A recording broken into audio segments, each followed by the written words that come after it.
Okay, so hi everyone, welcome to Algo Exploration. So today let's understand how to start DSA from zero.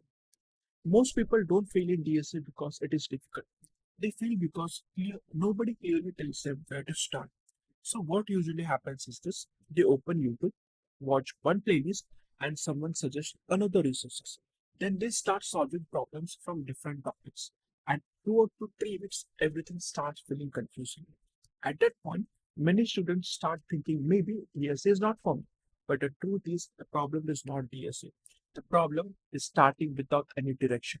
So, in this video, I will be giving you a clear roadmap to start learning DSA from zero, step by step.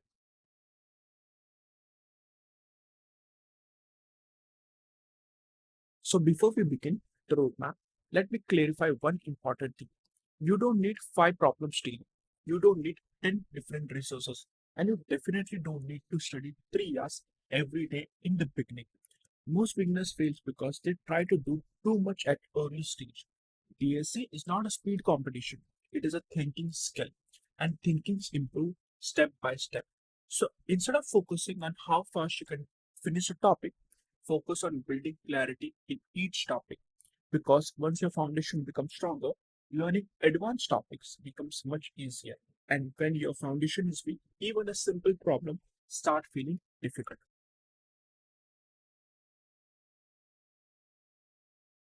So let's start with the very first step. Before learning DSA, you must choose one programming language. It can be C, C++, Java, or Python. Any one of these is completely fine. There is no best programming language for DSA. And if you already know one programming language, then my suggestion is simple. Stick to your language only. There is absolutely no need to change your programming language just because someone else is using different language. Many beginners make this mistake. They start with one language, then they see someone solving problem in another language on YouTube, and they think maybe that's language is better, so they switch. Then after some time, they switch again, and slowly their learning becomes slower instead of faster. Because companies do not test your programming language in DSA interviews, they test your thinking. They test your problem solving skill. They test how you approach a problem, not whether your solution was written in Java or Python. Because DSA is not about syntax, it's about logic. And logic improves when you stay consistent with one language.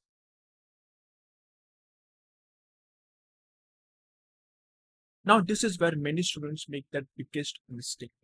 They directly jump into linked list, trees, graph, or maybe even dynamic programming without building programming fundamentals first. Before starting DSA properly, make sure you are comfortable with variables, loops, conditions, function, and even array basics, because these are the building blocks used everywhere in DSA. For example, even when you solve a tree problem, you still uses function, and even when you solve a linked list problem, you still uses loops and condition. So if your fundamentals are weak, every topic will start feeling difficult.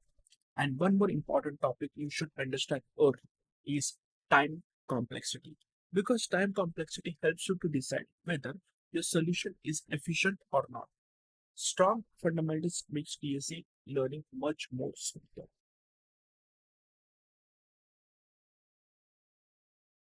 Now let's talk about one of the most important part of this video, the actual roadmap of learning DSA.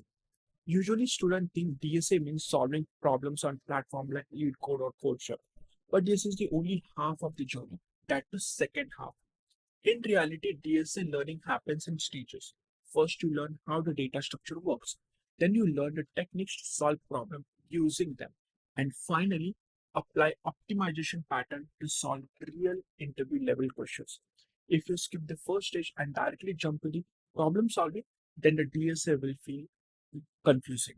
So in this stage, your focus should be on understanding how data structure works. This includes array, string, recursion, hashing, linked list, stack, queues, trees, heaps, and graph. Now, when I say learning this data structure, I don't mean just knowing the definition. You should be knowing how the implementation works, how insertion works, how deletion works, and most importantly, how traversal works. Because traversal helps you to understand how data moves inside the structure. For example, arrays are traversed using loops, linked lists are traversed using pointers, trees are traversed using in order, pre order, and post order traversal, and the graphs are traversed using BFS and DFS traversal. So if your traversal becomes clear, your DSA foundation becomes strong. Now, once your data structure becomes clear, the next step is learning algorithms. Algorithms are simple techniques used to solve problems efficiently using data structure. For example, if you want to search inside an array, you learn linear search and binary search. If you want to arrange element, you learn sorting algorithms like bubble sort, selection sort, merge sort, quick sort, and so on. But beyond searching and sorting, there are some powerful techniques that appears again and again in problems. For example, divide and conquer approach. When we break a problem into smaller parts like merge sort and quick sort, greedy algorithms where we take a best possible decision at a step, which like activity selection or a fractional knapsack. Dynamic programming where we store result of smaller subproblems like Fibonacci optimization or knapsack problem, and backtracking where we explore all possible possibilities step by step like 10 queen problems. Once you understand data structures and algorithm, the next step is solving interview level problems. And here you should focus on optimization techniques that appears again and again. For example, the two-pointer techniques. Techniques that helps you to reduce nested loops into a single pass solution. The prefix sum techniques help you to solve range sum or range query problem efficiently. The sliding window techniques help you solve substrings and subarray problems efficiently. The bit manipulation helps you solve problems using the binary representation. And fast and slow pointer techniques, where it helps you to detect the cycle in the linked list. Binary search and answers as well helps you solve optimization based problems, and converting recursion solution into a dynamic programming helps and improves brute force approaches. So if I summarize this roadmap in a simple way, first you learn how data structure work, then you learn techniques to solve problems using them, and finally you apply this optimization pattern to solve real level interview questions. This is the correct sequence to learn TSA. And for your reference, I have also added a detailed learning path PDF in the description of this video where I have clearly mentioned what topics to study and in what order to study them step by step. So after watching this video, make sure that you download the PDF and start following it.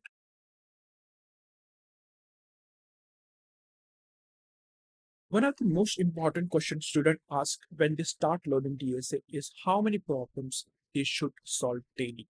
Yes, undoubtedly, this is the most common questions that I've heard so far. But the real answer is it depends on your situation. If you are in a first year or a second year college, then even solving a problem, one problem a day is enough, because at that time you are building your foundation. You are learning how to think logically. But if you are in the final year or the placement is going to start, let's say in 3 months, then the situation is different. At that point, you have to ask yourself one honest question: how much time and how much effort you are willing to put? Because you have to manage your programming language journey, your DSA preparation, your college project, and your academic subjects together as well. So, if your answer is yes, you are ready to put a serious effort, then you must increase your problem solving practice accordingly. And this is also a message to a first year or second year graduate. If you start early, preparation becomes smoother. But if you delay now, then during placement, you have to struggle a lot more later.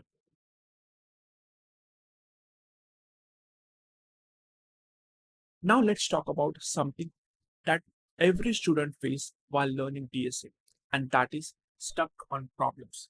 Many students think getting stuck means they are weak in DSA, but it is not true, because stucking is a part of a learning process. So, what you should do when you cannot solve a problem? First, spend some time thinking about the problem. Then, try run the example manually. Then, write your approaches on the paper.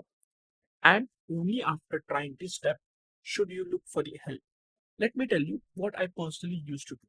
Whenever I got stuck on a problem, instead of directly getting or checking the solution, I used to ask ChatGPT to give me the hint one at a time, like a game. First hint, second hint, so on. And after three hints, I would not able to, if I'm not able to solve or get the problem, then only at that time I look for the solution. But even after looking at the solution, I didn't stop there.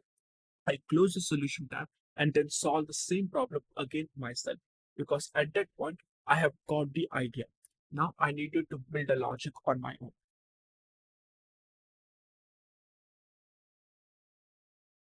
Now let me tell you some very common mistake beginners make while learning DSA.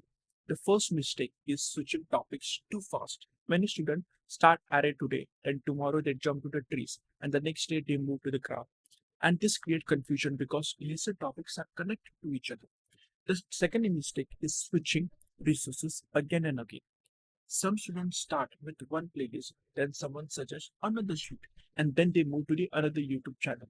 And after some time, they feel like they are studying a lot but understanding very little. And the third mistake is copying the solution without understanding the logic. If you copy a solution, your thinking ability does not improve. And the fourth mistake is skipping revision. Revision is very important in DSA because without revision, you keep forgetting what you have learned earlier. Let me also share what I personally used to do for the revision. On Monday to Friday, I used to solve only new problems regularly. But on Saturdays and Sundays, I used to revise five problems each day, usually the most challenging one, or the problems that confused me, or the problems that I felt very important. And this small weekend revision habit helped me remember the concept much better.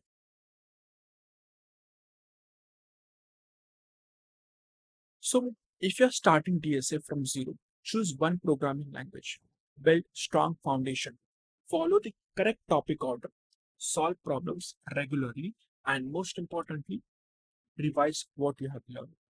And on this channel, Algo Exploration, I focus not only solving problems, but also helping you understand how to learn DSC in a correct way. So if you're serious about improving your problem solving skill, make sure you subscribe to Algo Exploration. I'll see you in the next lecture. Till then, keep practicing.